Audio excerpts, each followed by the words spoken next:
O Alexandre de Moraes está correndo muito mais risco do que apenas perder o seu visto de entrada nos Estados Unidos, mas de fato sofrer as sanções OFAC, que tem um apelido de sepultura, né? Pena de morte econômica, porque ela cancela não só todas as suas contas bancárias, como ela não permite mais que você faça transações simples, como passar o seu cartão de crédito para fazer uma compra na Amazon, na Shein, ou mesmo num restaurante aqui no Brasil. Isso tudo porque todos os sistemas internacionais estão conectados através de supercomputadores. Uma parte deles, inclusive, fica nos Estados Unidos. E os Estados Unidos exercem muito poder sobre essas instituições financeiras. O que está ocorrendo para a imprensa, você já deve visto a Daniela Lima mudando totalmente o tom. Quando no passado era falado em chacota sobre a possibilidade do Alexandre de Moraes perder o seu visto, o ministro Alexandre de Moraes deixou claro, olha, pode entrar com ação, não tem nenhum dinheiro, nem conta nos Estados Unidos nem no exterior. Ou seja, do ponto de vista técnico, a preocupação que eu vejo do Supremo Tribunal Federal com a estação dos Estados Unidos é zero. Hoje em dia, eu diria até que eles estão concordando com a gente, que existe muito mais possibilidade que o Alexandre de Moraes sofra sanções do que ele não sofra. Vamos mostrar para você, já está no blog, está na home da Globo.com, confere aqui, confere o texto lá, porque tem atualização. Os ministros do Supremo Tribunal Federal estão cobrando, gente, uma reação formal do Itamaraty às ações do Musk contra o ministro Alexandre de Moraes, que se tornou alvo de uma espécie de frente multifocal da família do ex-presidente Jair Messias Bolsonaro, por meio de Eduardo Bolsonaro, que está, inclusive, em eventos constantemente nos Estados Unidos, pedindo abertamente uma interferência em ações do judiciário brasileiro por meio, claro, de uma espécie de veto ao ministro, né? O que você tem é uma ação privada de uma empresa do Trump junto a uma rede social sobre Moraes. Se isso se tornar algo do Estado, aí a coisa escala. Isso, né?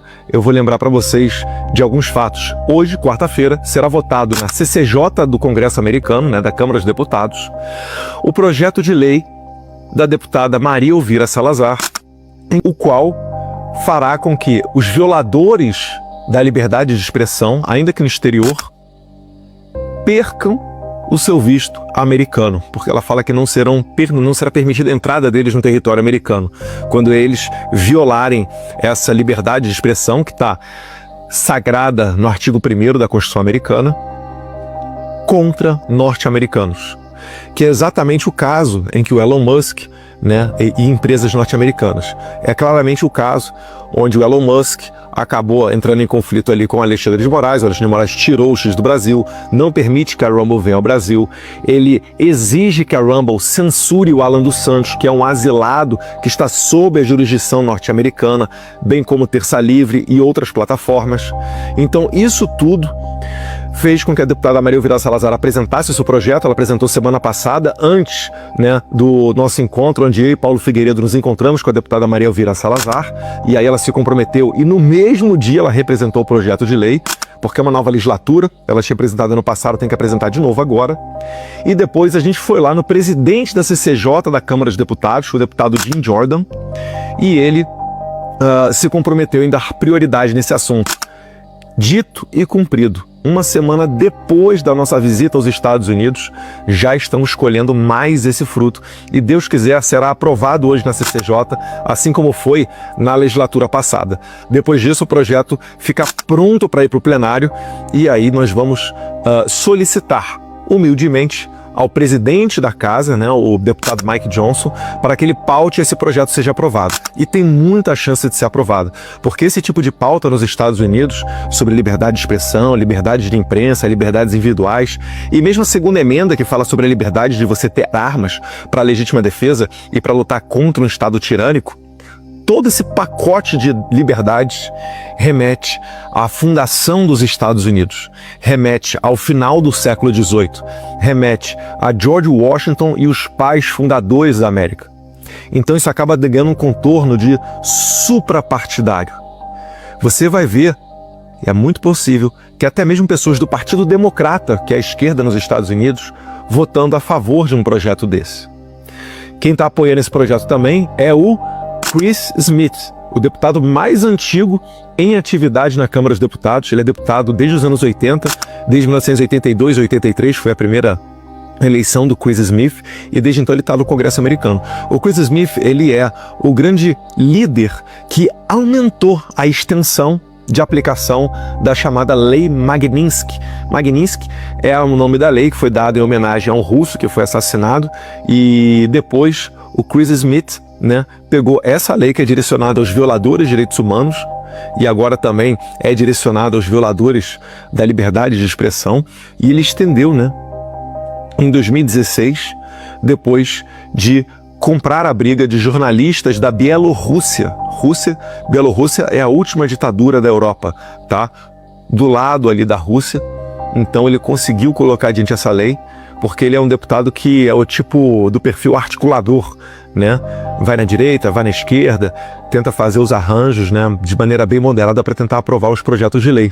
E teve sucesso em 2016 e quer ter muito sucesso agora também em 2025. Então o caldo para aprovação desse projeto está feito, né?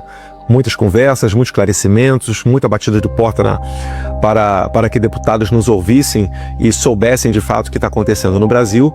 Só que, ainda assim, mais do que isso agora, aprofundando o tema, nós temos uma novidade muito, muito interessante, que é o principal conteúdo para fazer a imprensa, os porta-vozes do regime, começarem a se tremer.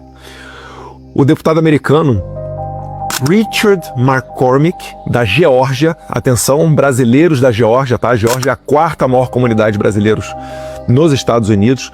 Pessoal, ali só da região de Atlanta e em torno, já passa facilmente de 100 mil brasileiros morando ali, tá? Atrás apenas de Nova York, Boston e Miami. Saiu aqui a carta do Richard McCormick. Richard McCormick, ele passou muito tempo dentro das Forças Armadas. Eu e Paulo Figueiredo, nós chegamos a fazer um vídeo com ele, onde ele fala um pouco sobre essa questão da liberdade de expressão, um pouquinho da sua atuação. É interessante vocês assistirem. Tô eu no meio, o Richard McCormick de um lado e o Paulo Figueiredo do outro. Ele fez uma carta, que eu já adianto que essa carta deve ser seguida por outros deputados. E essa carta foi endereçada ao presidente Trump, com cópia para o Mike Waltz, que é o secretário de Segurança Nacional, e também ao Marco Rubio, que é o chanceler dos Estados Unidos. E ele fala assim: caro presidente Trump e conselheiro de Segurança Nacional Mike Waltz, na semana passada o ex-presidente Jair Bolsonaro foi indiciado no Brasil. Indiciado para eles é quando começa o processo formal, não é um indiciamento policial que a gente está acostumado aqui no Brasil, tá? Foi indiciado no Brasil em uma tentativa flagrante do regime brasileiro de afastar o principal candidato para a eleição do ano que vem. Ele sabe que o Bolsonaro lidera as pesquisas, tá? Nós apresentamos a ele as últimas pesquisas feitas no Brasil. A acusação do ex-presidente Jair Bolsonaro não é sobre justiça, é sobre eliminar a competição política por meio de guerra judicial, a lawfare. Assim como o presidente Trump foi alvo antes de fazer o maior retorno político da história. O juiz da Suprema Corte Brasileira, Alexandre de Moraes, que está na boca lá das autoridades americanas, transformou o judiciário brasileiro em uma arma para esmagar a oposição, proteger o presidente Lula e fraudar a eleição de 2026 antes que um único voto seja lançado. Suas ações são um ataque direto à democracia, à liberdade de expressão e ao Estado de Direito. E, respeitosamente, solicitamos que você tome medidas para garantir que o Brasil celebre uma eleição livre e justa em 2026. E o deputado Richard McCormick, ele continua: Moraes não é apenas um problema para o Brasil. Preste bem atenção. Ele é uma ameaça crescente para os Estados Unidos. Ele já tentou censurar empresas dos Estados Unidos, suprimir a liberdade de expressão e minar a soberania digital americana. Seu ataque a plataformas como X e Rumble levou a processos judiciais da Trump Media, expondo seu flagrante desrespeito à lei dos Estados Unidos e às proteções da primeira emenda da nossa Constituição.